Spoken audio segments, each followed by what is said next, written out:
का मौकफ सही है कि चोर रास्ते से आया है, चोर रास्ते से इसको बाहर नहीं निकालेंगे। क्यों निकाले? उसको हम क्यों शहादत का मौका दें? हम उसको क्यों कहें कि वो सेफ एग्जिट दें? नहीं भुगते, बात सही है। और वो कॉम्प्रोमाइज करने के मूड में नहीं है कि सीएम पंजाब के रोल पे कोई ऐसा बंदा आ जाए कि जो कि किसी और का बंदा हो।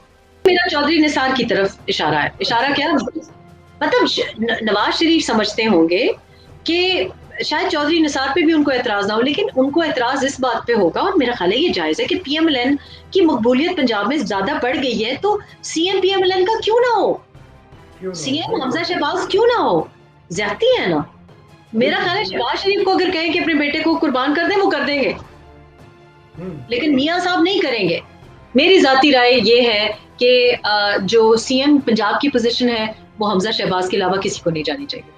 YouTube पर गुगली टीवी देखने के लिए youtube.com की सर्च बार में गुगली टीवी टाइप करें। गुगली टीवी के पेज पर सुर्ख रंग के सब्सक्रिप्शन वाले बटन पर क्लिक करना ना भूलिए। YouTube पर अपलोड होने वाली वीडियो से बाखबर रहने के लिए बेल आइकॉन पर क्लिक कीजिए। आपको हर नई आने वाली वीडियो के बारे में नोटिफिकेशन मौसूल हो जाएगा।